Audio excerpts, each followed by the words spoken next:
So this is going to be a 30-minute core intense workout with a little bit of upper body in there as well.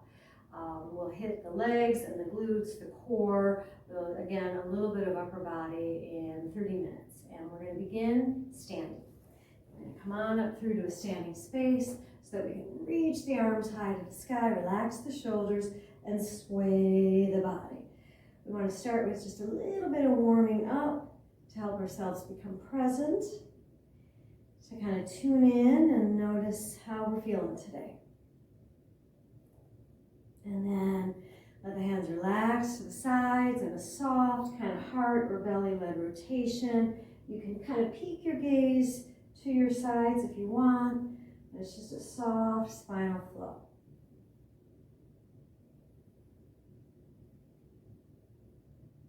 And then we'll weave the fingers together, roll the palms, and roll the elbows, which is really moving through the shoulders and kind of even taking us a little bit into the trunk. Now we'll let the hands relax to the sides, and we'll slowly just start to roll across the footprints, kind of just walking in place. The thing with walking in place is the standing leg, the stable leg, is hip over knee over ankle, and a whole relaxed footprint, because the nature for a lot of us would be to pop the hip up, lock the knee back, clench through the toes. Instead, we want a nice, tall, long, upright posture, kind of walking in place. Now on an inhale, we're going to float the arms up. On an exhale, we're going to sweep the arms down, and we're going to do a few of these. Take your time. Inhale up, open the heart. Exhale down. You can kind of crisscross the arms if you like, weaving and waving them around any way you like. Coming back in to that lateral stretching. Soft knees, long tailbone, and a hinge at the hips, swan dive into a forward fold to relax and dangle and yet walk in place. Inhale up, build the spine, stack the vertebrae, reach the arms up. And exhale, push the air out, around and down till your hands rest at your sides. Take a big breath in, breathe it out. We're going to start with some Pilates standing crunches. Reach your right arm up, left hand to left hip, and left leg out. Again, nice supple energy, right hip over knee over ankle, relaxed toes. Here we're going to take the hand to the thigh, or if your balance allows, your elbow to your knee. Kind of ground yourself through that standing footprint and relax. Just nice, big, sweeping, stretching movements. If it's easy for you to connect hand or arm to knee or thigh, allow it, but don't require it. Make sure you have adequate breath and balance. And we're going to switch. So we pause, big breath in and out. Switch sides. Left arm, right leg, that supple energy left. Right hand can honestly be anywhere. Hand to thigh or elbow to knee, whatever works. Stay relaxed. Enjoy the stretch. So we're working through the trunk of the body here. We're getting some nice hip and shoulder mobility. Even doing a little bit of balance work because of the standing on one leg. Make sure, again, adequate breath. It's the most important thing, alongside stability and safety. And relax. Take a big breath in, breathe it out. And now we're going to do standing crunch, but same side. So a hand to a hip, an arm and a leg out, that nice supple energy in the balancing leg, and elbow to knee. It's easier to drop the elbow. It's harder to lift the knee in terms of movement and balance and core work. So if you find yourself only lifting the leg a little bit because that's your balance edge, that's totally fine. If you find yourself, though, dropping your elbow a lot and not lifting your leg very much just because it's easier, look out for that and kind of nudge yourself. Stand on 2 feet. Once again, recenter with the breath. When you feel ready, without rushing it, second side. It's very common to notice that one side has more balance, one side has less balance. That's pretty typical. Definitely common to notice that on different days, we have different balance capabilities and different times of the day. And let yourself stand. Take a big breath in, breathe it out. Just a soft, again, kind of heart belly led swirl, twirl. And roll through the shoulders. Inhale, swoop the arms up. Exhale, hinge at the hips, extend through the heart of the spine, drop the head down, dangle. Of course, if it makes you dizzy, then instead of coming all the way down, you'll come halfway down. If you have eye pressure, like detached retina, glaucoma, or if you have elevated blood pressure, then you don't hang in the forward fold, just come halfway down. In any event, we're going to rise on up. Sweep the arms high. Exhale the hands to the sides, and another big sigh out. Breathe in.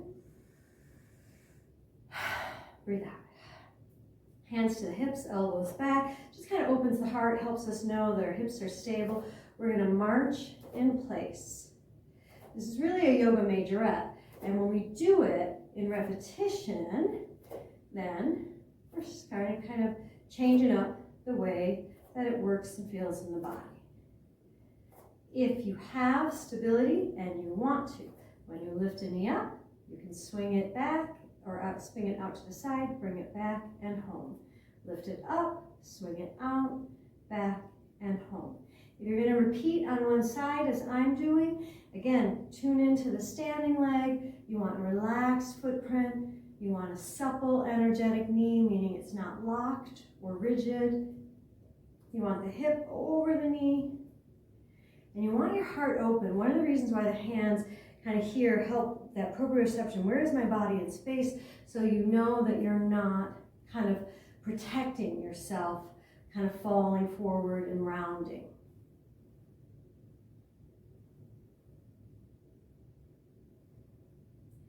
And I'm going to switch sides. Always take the time to find that breath and balance before you do your second side. You can always continue with the lift in the lower, or you can open out to the side. It's okay if your balance wavers a little bit. Mine's doing that right now on the right side. I still feel safe and stable. I just don't have as good balance on this side today, which is unusual because it's actually my better balanced side. But that's the way it goes.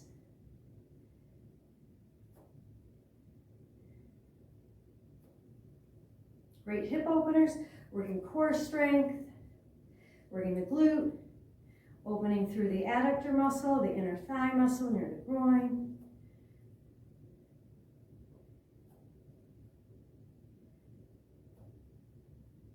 And 2 feet down, take a big breath in, breathe it out. Hands come through the heart, feet get a little wider apart. Now, you're going to have a decision to make.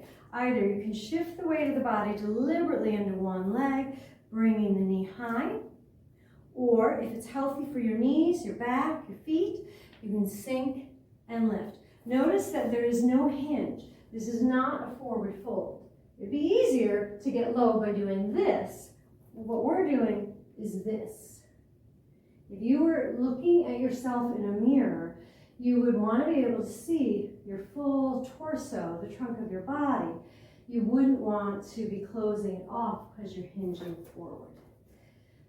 The hands don't have to be here. They could be anywhere. I kind of like them here. It helps me just feel nice and stable. Helps me be mindful of keeping the crown of the head up, the fingertips up, and the shoulders back. The knees actually open out a little bit when you sink and lift, as opposed to falling in. You'll only lower as is healthy for you. And again, if your knees don't like this, you lift one leg at a time instead of sinking through the knees.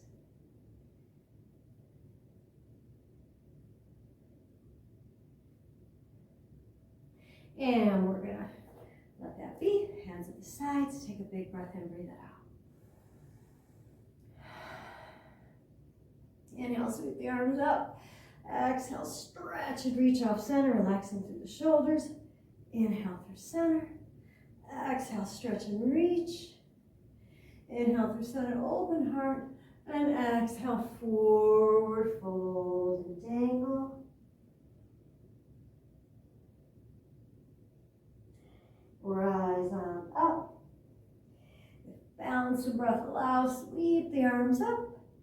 And exhale, hands to your sides. Take a big breath in, breathe it out. Now we're going to bring the elbows out. Here, we're going to do an alternating crisscross crunch. Again, these are standing crunches.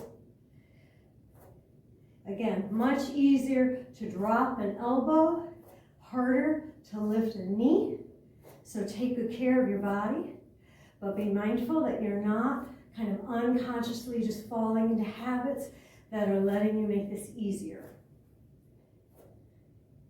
So if you need to dial down and kind of have a hand to a leg just because you're feeling a little tired today, you don't have the breath, you don't have the balance, you can tell you're getting too warm and it just isn't feeling good for you, that's fine.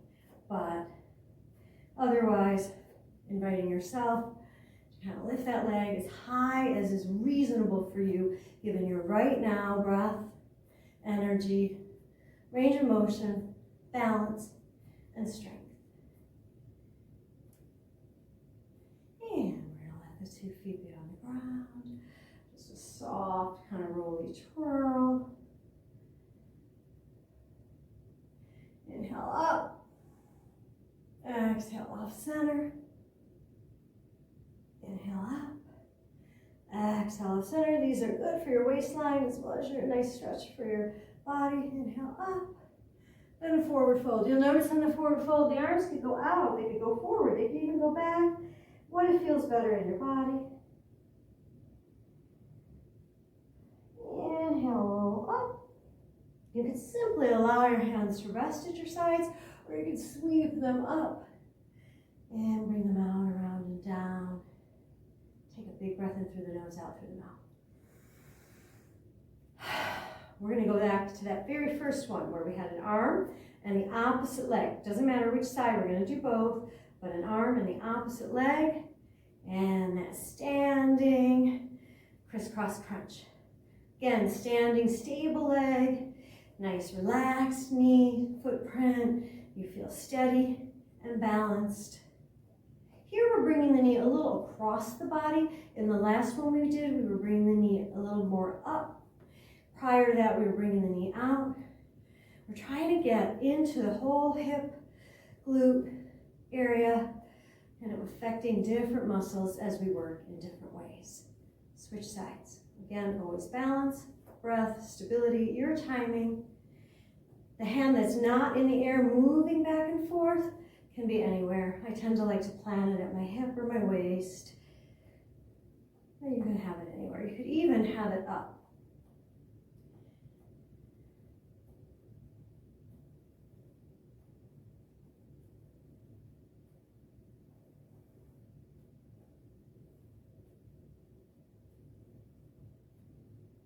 And let that go.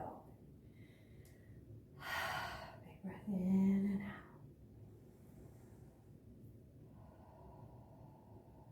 Let's come back through to the same side, whichever it is, the right leg and right arm, or left leg and left arm. Again, stretching and reaching across the body. Or, reaching up and out.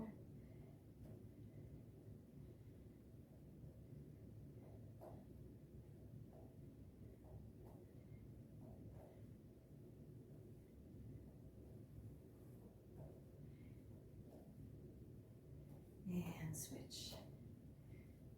You can always have your own playlist going in the background, kind of high energy music or just fun music to help you feel good with what you're doing here in your workout. You have something kind of soothing like ocean waves or nature sounds.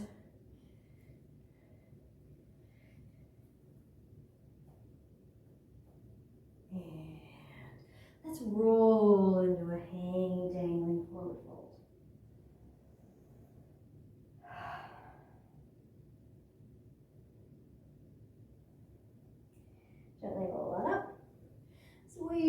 arms high.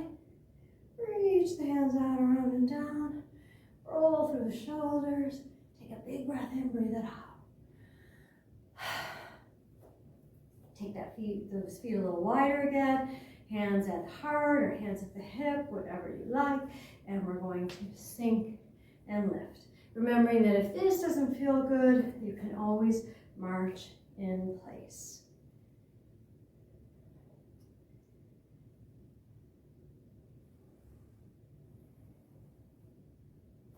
And if you want to play with it, you can angle the position of your feet a little closer together.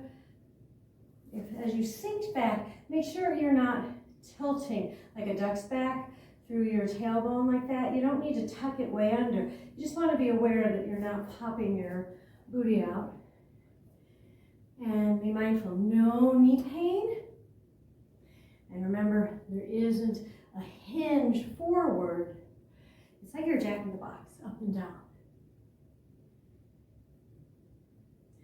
This kind of repetitious movement with full body or the whole body or the arms and legs, it does get the heart rate going a little bit and it does warm you up a little bit. So if you notice that, it's just because you're working. It's a good thing. If it's too much, if it's not a good thing, then dial down, take a break, or slow down your movement.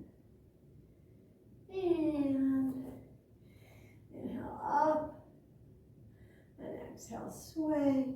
Fingers could touch, intertwine, loop, whatever feels good. Palms could simply face each other.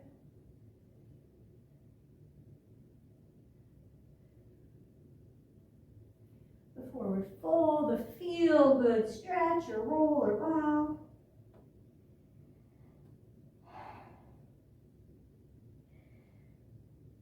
Come up. And take a big breath in, breathe it out. We are going to make our way to our back in a few minutes, but first we're going to come through to a hands and knees table.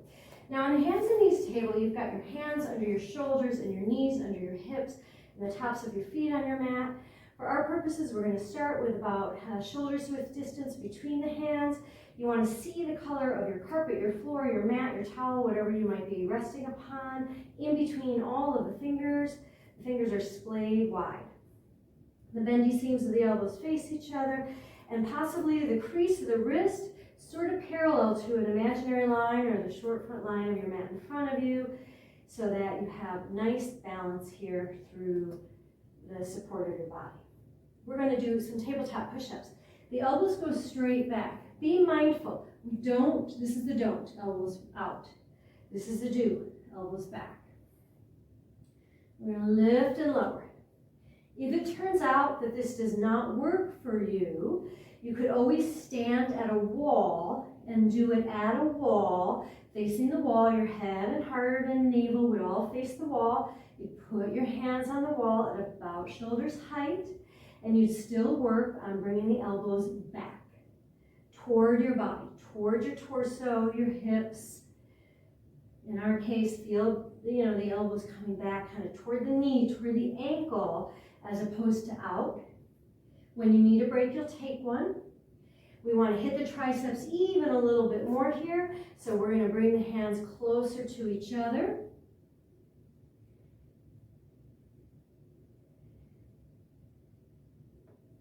When you come up to a nice straight arm, but you're not pushing forward into a hyperextended elbow. This would be a hyperextended elbow. You don't want that.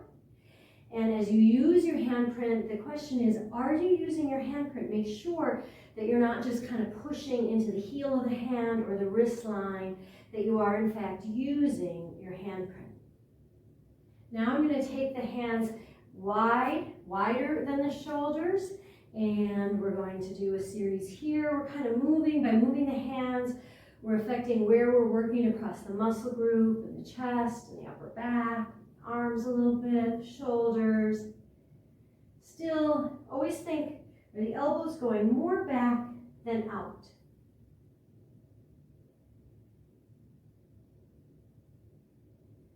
Of course, you'll take breaks when you need it, so no worries there. I'm going to offer one more set with those hands right close to each other again.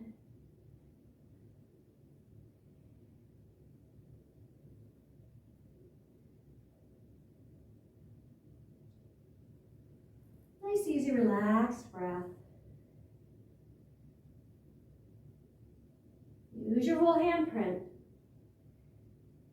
And to release those wrists, you can weave the fingers together and roll the palms out and relax. You don't have to sit as I am. I'm just plopped back, hips to heels. I like that. It's comfy for me. If it's not comfy for you, you could always just stay on your knees, or you could put something in between your hips and your heels, and putting something in between your hips and your heels like a booster seat takes the pressure perhaps off of the knee or the feet or the quadriceps, and that might be a feel-good thing. Or you can just stand on your knees or even be on your back and do this. Okay, so we're going to go ahead and come back through to a table. Hands again under shoulders, knees under hips. Kind of set your table, take a big breath in, breathe it out. Here we're going to take the right leg back. Toes curl under, press out through the heel. That's a nice stretch.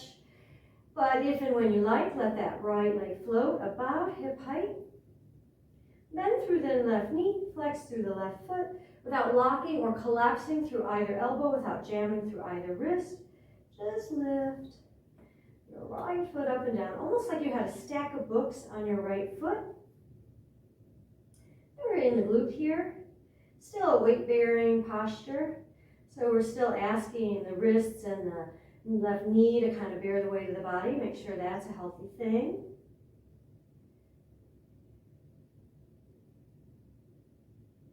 And then bring that left knee down and open and close. You may notice, well, we kind of did something like this standing. Yes, we did. And here we are again. Gaze straight down so the back of the neck gets to relax. Be mindful, it's really easy to tip too much weight into one hand or wrist or elbow or shoulder. Try to maintain a quality of balance where both hands, arms, and shoulders are supporting you. You're supporting your weight evenly. Now, we're going to take that right leg back. We're going to flex through the foot, bring the leg out. Bring it out and forward. Bring it out and forward, and back, and forward.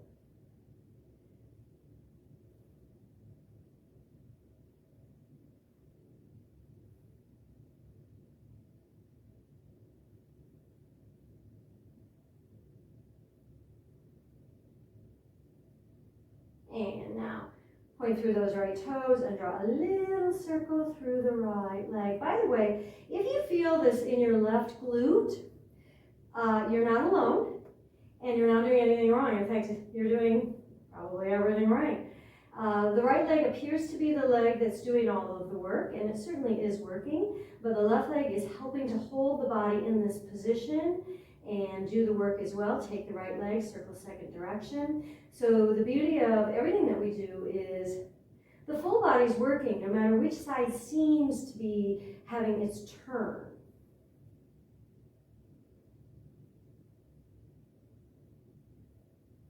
And now donkey kicks. Bring the knee in, stretch it back, in and out. You get some nice movement here. You can bring the kind of tuck the chin down and lift it up if you want, but just don't spend a lot of energy kind of popping and yanking your head and your neck around.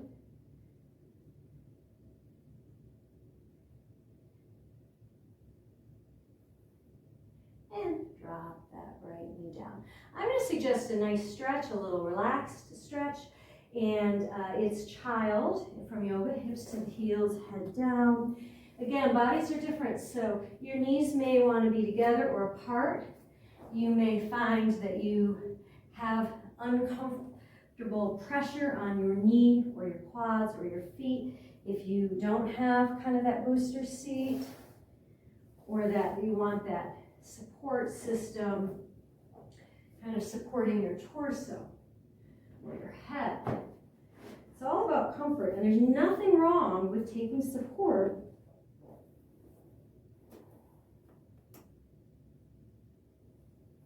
The idea is, and you don't need extra, you don't need a yoga blanket or a block or a mat. You've got towels and pillows and blankets. You can roll them up and use them as you need.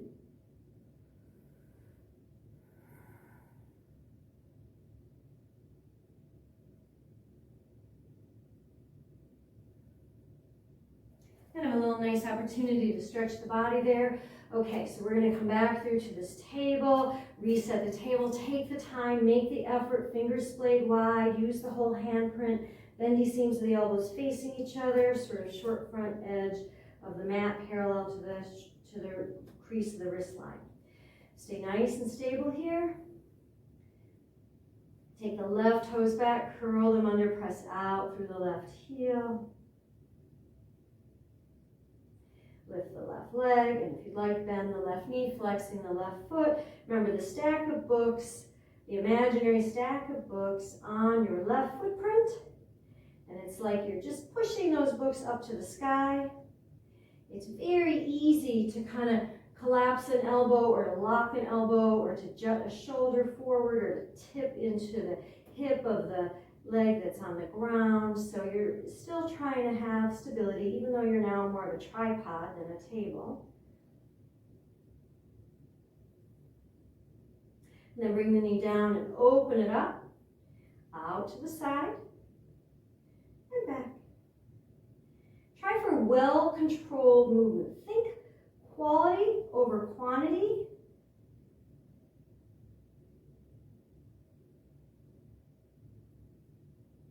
You'll feel the core engage here. You might even engage your core a little bit, hug it up and in a little bit like you're zipping up a kind of snug pair of pants.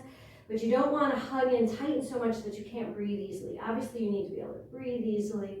You can take that leg back, flex the foot, bring the leg out and back.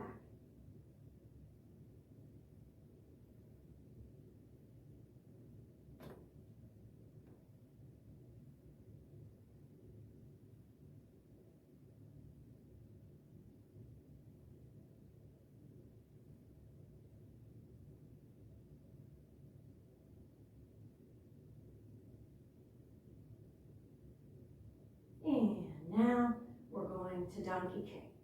In and out. Oh, you know what? I goofed up the order. It doesn't really matter. We'll have to end with our extended left leg circling. We'll be in donkey kicks here first. There's no magic order to the way in which I've called out these particular movements. You might also notice the similarity here, bringing the knee forward and up was similar to that marching in place and what occurred when we were doing our standing crunches. Now we'll take that left leg back, point through the toes, and again, these circles. They're rather small.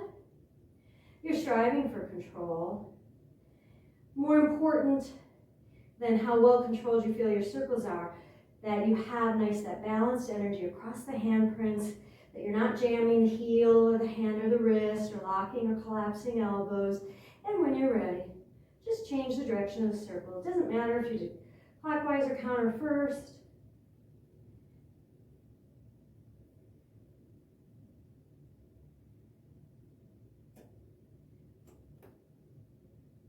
And when you're ready, lower that knee down.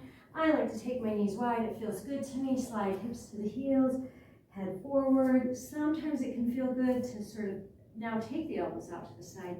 Make a little pillow and rest your forehead on your hand pillow. Easy breath.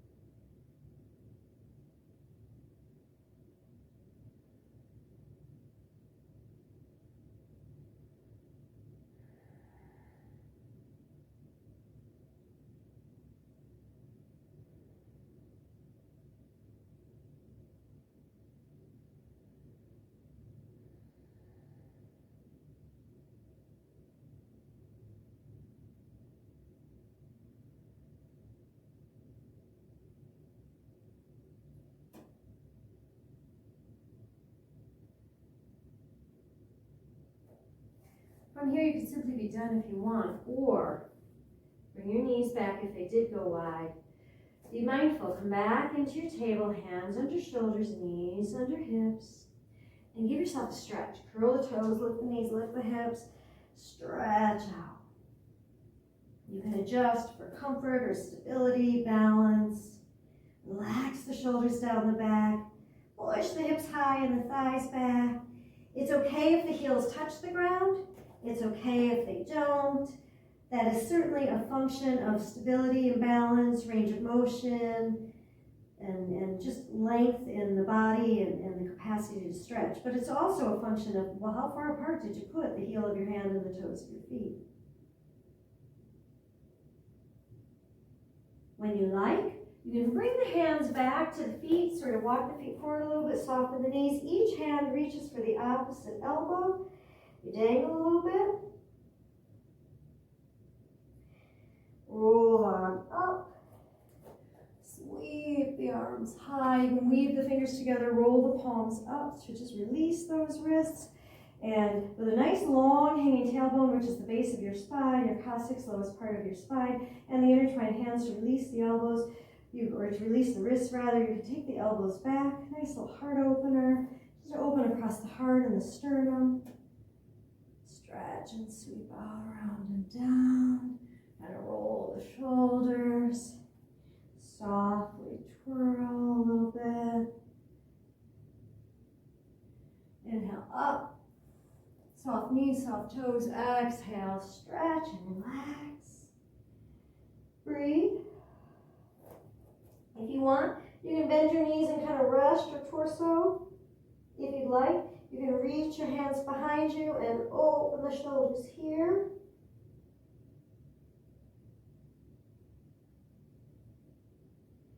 Inhale, separate the hands. Come on up. Great job. Enjoy your day. You are done. You took good care of yourself. Take time to hydrate, take time to nurture yourself, and acknowledge the work that you've done for self-care. Have a really great day.